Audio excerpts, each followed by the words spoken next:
जैसा कि पिछले बार भी जो है फेयरवेल हुआ था, इस बार भी वैसे ही फेयरवेल की शुरुआत हुई और सर ने मुझे अवसर दिया स्पीच के लिए।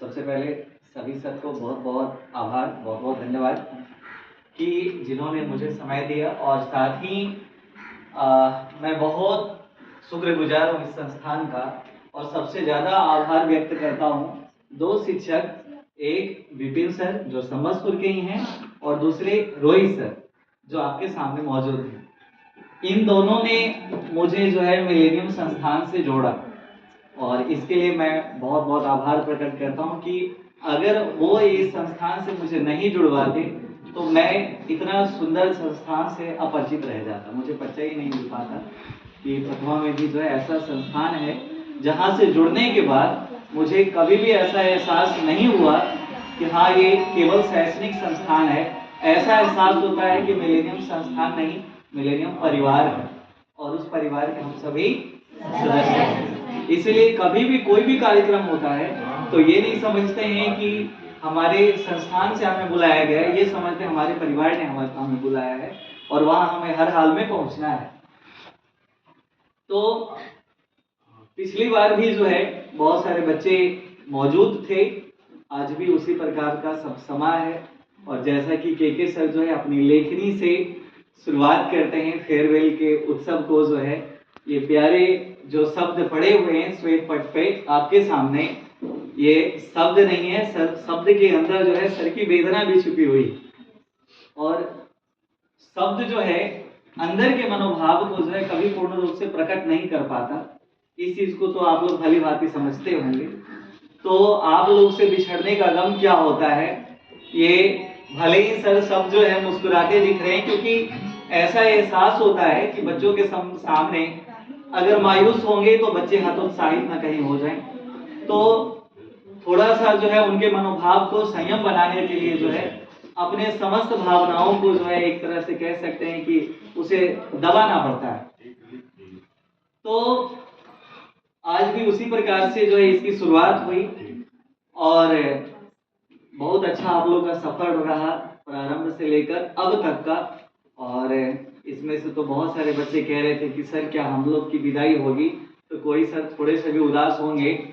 तो यहाँ पर आप जो समस्त शिक्षक है उनका मनोभाव देखकर एहसास कर सकते हैं कि बच्चे चाहे शरारती हों या शांत स्वभाव के हो ना, बच्चे तो बच्चे ही होते हैं और बच्चों से कभी भी जो है कोई भी शिक्षक का भी लगाव नहीं हो सकता, सबका लगाव होता है। तो आज की भी शुरुआत बिल्कुल उसी प्रकार से हुई। तो ये क्रम तो आता रहता है जाता रहता है हम लोगों के जीवन में, लेकिन प्रत्येक जो क्रम होता है वो एक अपना याद जो है छोड़ देता है और सदैव उनकी स्मृतियां रह जाती हैं।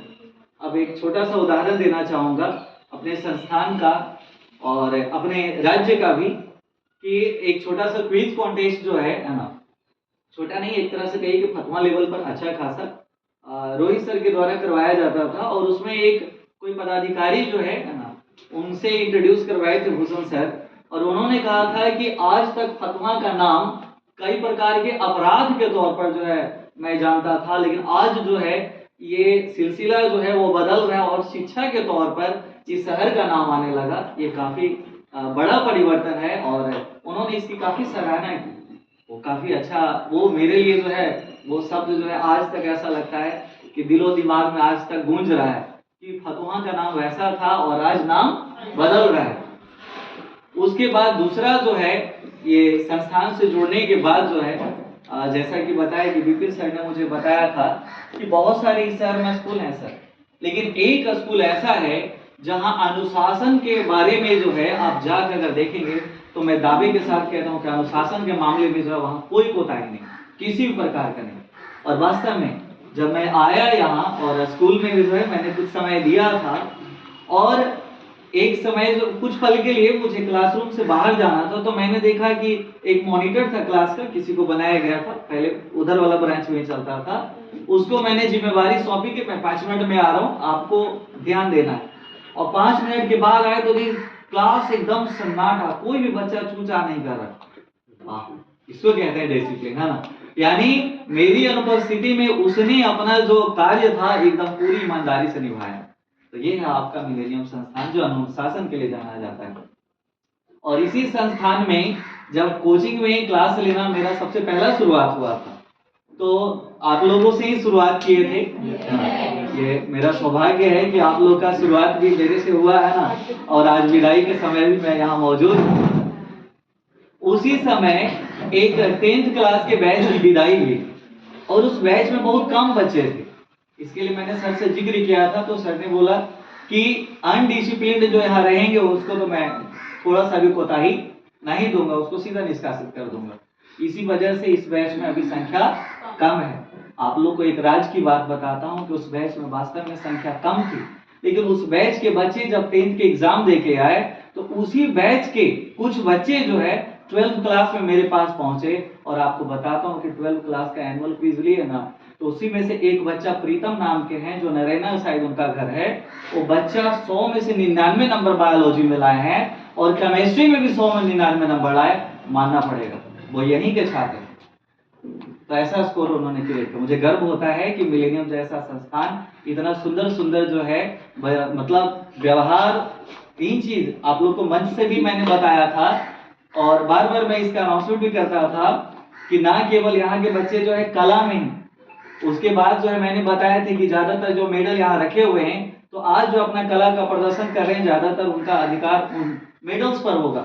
यानी वो पढ़ने में भी अव्वल हैं, कला में भी अव्वल हैं। और आज मैंने एक सर से और रिक्वेस्ट किया है कि थोड़ा सा साइंस में भी जो है ना बच्चों की प्रतियोगिता कराएं, साइंस का तरह तरह का आर्ट का जो है प्रदर्शन करने के लिए जो है बच्चों को प्रेरित करें, तो हर क्षेत्र में हमारे संस्थान के बच्चे जो है आगे बढ़ेंगे, है ना। अब सर से मैंने गुजारिश किया है, आगे सर जरूर बताएंगे, और मैं अगर सर ऐसा कर देते हैं तो मुझे बहुत खुशी होगी कि अपने संस्थान के बच्चों को जो है कला, शिक्षा और तमाम चीजों में जो है पदोन्नति मिलेगी, है ना। तो जैसे कि अभी बताया, और एक और बात बताता हूँ कि वो तो बच्चे जो प्रीतम के विषय में मैंने बताया, उसके बाद जो नया वाला बैच है उसमें भी मिलेनियम के स्टूडेंट हैं और उसमें बहुत सारे बच्चे हैं, कोई दनियामा के हैं, वो कोई कहीं के हैं 12th वाले बैच में। लेकिन उसमें मिलेनियम का कौन सा बच्चा है ना, कोई भी व्यक्ति अगर आएंगे तो वो देख के ही पहचान लेंगे कि वो मिलेनियम का बच्चा है। और उसकी सबसे बड़ी वजह है अनुशासन, डिसिप्लिन से जो है वो लोग पता चल जाते हैं कि वो वेल मैनर्ड वाले जो बच्चे हैं वो कहाँ से हैं, मिलेनियम से है ना। तो मैं आप लोग से गुजारिश करता हूं कि संस्थान का ये जो बना हुआ है रेपुटेशन, इसको सदैव बना के रखेंगे। आप लोग परीक्षा भवन में भी जाएंगे तो अपना ये जो अनुशासन है जिससे इस संस्था का सबसे बड़ा पहचान है उसको एकदम बनाए रखेंगे, कभी उसको धूमिल नहीं होने देंगे, है ना। और भी बहुत सारी बातें हैं जो आप लोगों को तो मैं बताना चाहूंगा है, और लेकिन सबसे पहली बात है कि हमारे रोहित सर जो है ना, उनको भी जो है समय मिलना चाहिए, है ना। तो मैं अपनी वाणी को जो है आज यहीं विश्राम के लिए स्थगित करता हूँ। और कुछ बातें जो है जरूरी जो कहनी है वो ये है कि कभी भी अपने ज्ञान पर अभिमान नहीं करना है, चाहे कितना भी पढ़ लें, कितना भी गुणवान हो जाएं, कभी भी अपने ज्ञान पर अभिमान नहीं करना है। और दूसरी बात जो सबसे जरूरी बात है कि बिहार का पहचान बहुत समय तक जो है हिडन रहा, लेकिन आज एक बिहारी का जलवा आप लोग देख रहे होंगे, नाम है वैभव सूर्यवंशी, है ना। वो आज जो है भारत में अपना जलवा दिखा रहा है और भारत का नाम रोशन भी उसने किया है।